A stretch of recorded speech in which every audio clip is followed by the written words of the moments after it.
सज्जनों,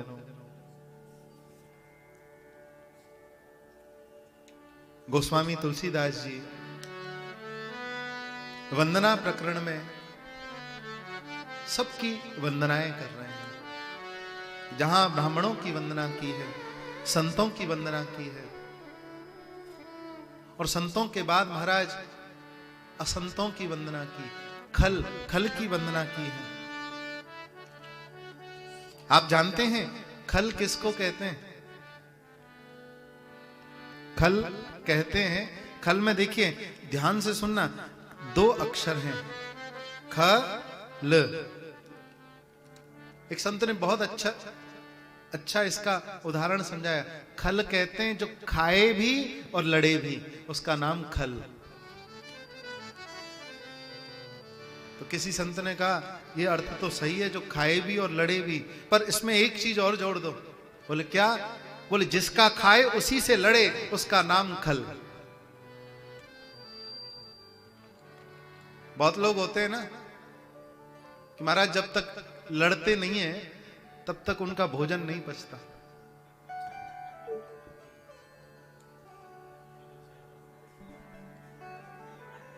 हाजमोला का काम करता है लड़ना बहुत लोगों को महाराज, पाचक का। एक व्यक्ति थे, सेठ जी थे, उनके घर में रसोईया काम करता था। रसोईया ने भोजन बनाया तो महाराज कोई कारण से भोजन अच्छा नहीं बना। अब तो सेठ जी उस पे लाल पीले हो गए। भले आदमी खुद कमाता नहीं है ना, जब कमाएगा तब पता चलेगा ये इतना सामान बिगाड़ दिया, 2 पैसे का नहीं बनाया, बिल्कुल भी स्वाद नहीं है इसमें। और रसोईया कांपने लगा, साफ गलती हो गई, कोई बात नहीं, कल सुधार कर लूंगा। ठीक है, लड़ लिया उससे, मन किया, अपनी भड़ास निकाल करके हमारा अगले दिन उस रसोईया ने पूरे ध्यान से भोजन बनाया। अब भोजन जैसे ही परोसा, अब सेठ जी ने जैसे ही भोजन किया, भोजन बड़ा स्वाद बना। पर जिनको लड़ने की आदत होती है, रसोईया को बुलाया, तुमने आज भोजन बहुत अच्छा बनाया है, पर तुम इतना अच्छा जब भोजन बना सकते हो तो तुमने कल बुरा भोजन क्यों बनाया? कल तुमने सामान क्यों बिगाड़ा? जब तुम इतना अच्छा भोजन बना ही सकते हो तो कल गलती कैसे हो गई तुमसे? लो भैया, फिर लड़ना चालू हो। तो किसी किसी की आदत होती है, अजी इतनी देर से हम खड़े हैं वहां पे और अभी तक सामान ही नहीं लिया। उन्हीं को कहते हैं खल। जो जिसका खाए उसी से लड़े, उसका नाम खल। कि खल अघ अगुण साधु गुण गा, उभय अपार उदधि अवगा। सज्जनों ध्यान देना, रामायण में 3 समुद्र हैं और उन 3 सागरों को पार करना बड़ा कठिन है। पहला सागर है संत समुद्र, संतों का सागर। संतों की महिमा को हर कोई जान नहीं सकता। और ध्यान देना, संत जब हमारे निकट रहते हैं ना तो हम उनको पहचान नहीं पाते, पर जब वो अदृश्य हो जाते हैं, उनका तिरोभाव हो जाता है, तब पछतावा होता है, अरे इतने महान संत हमारे बीच में रहे और हम उनको जान भी नहीं पाए। तो 3 समुद्र हैं इस रामायण में सज्जनों। पहला है संत समुद्र, उसको पार करना बड़ा कठिन है, उनको समझना बड़ा कठिन है। दूसरा है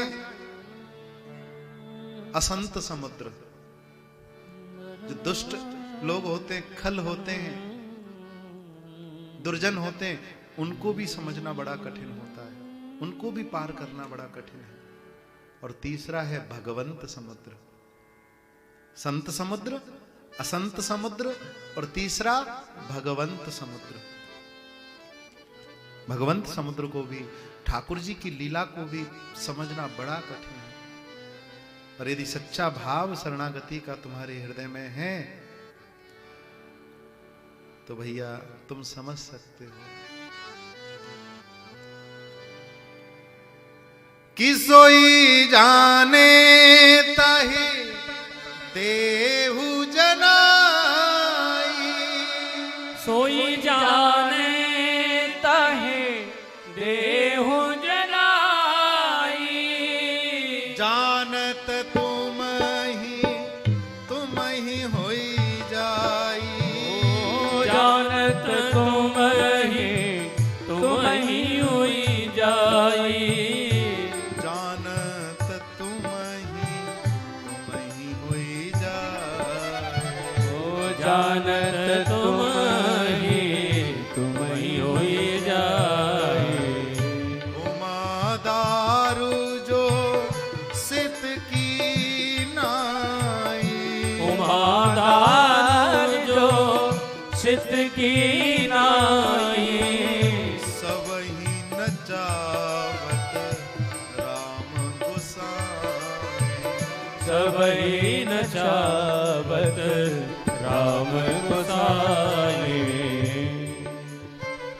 भगवान को समझना बड़ा कठिन है, पर महाराज भगवान जिसको अपने स्वरूप को जनाना चाहते हैं वो व्यक्ति भगवान के स्वरूप को जान जाता है। और जो एक बार मेरे ठाकुर जी के स्वरूप को जान लेता है तो वो सदा सर्वदा के लिए ठाकुर जी का होकर के रह जाता है।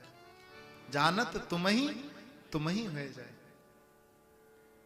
कि लाली मेरे लाल की जित देखूं तितला। लाली देखन में चली मैं भी है गई लाल। जो एक बार मेरे ठाकुर को जानने की, इसलिए श्री व्यास जी महाराज ने ब्रह्म सूत्र में जो पहला सूत्र लिखा है वही है अथातो ब्रह्म जिज्ञासा। तुम जानने की इच्छा तो प्रकट करो। और सज्जनों, जब तक हमारे हृदय में वो जिज्ञासा नहीं होगी, जानने की इच्छा नहीं होगी, तब तक हम उस परमात्मा को जान नहीं सकते। अब कोई भी ग्रंथ उठा करके देख लो, किसी व्यक्ति के मन में जब जिज्ञासा हुई, कोई जिज्ञासु मिला, तभी उस जिज्ञासु को उस तत्व का उपदेश किया गया। रामचरितमानस में चार जिज्ञासु हैं। माता पार्वती ने भगवान शंकर से प्रश्न किया है। भरद्वाज ऋषि ने याज्ञवल्क जी से प्रश्न किया है। गरुड़ जी महाराज ने काकभुसुंडी जी से प्रश्न किया है। ये जब तक मन में कोई क्वेश्चन नहीं उठेगा तब तक उसका आंसर नहीं मिल सकता।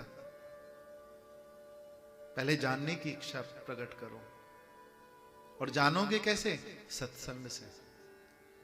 तुम्हारे घर में ठाकुर जी के कितने सुंदर सुंदर चित्र लगे हुए हैं, कितनी सुंदर सुंदर पेंटिंग्स लगी हुई हैं, कितनी सुंदर सुंदर मूर्ति लगी हुई हैं, ये ज्यादा मैटर नहीं करता।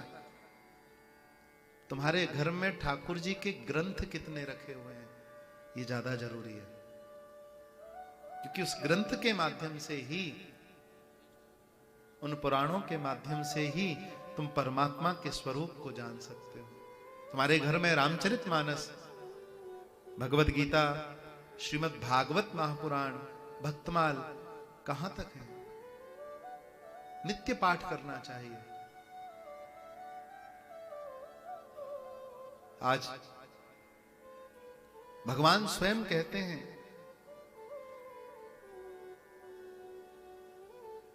कितने समुद्र बताए? 3, संत, असंत और भगवंत।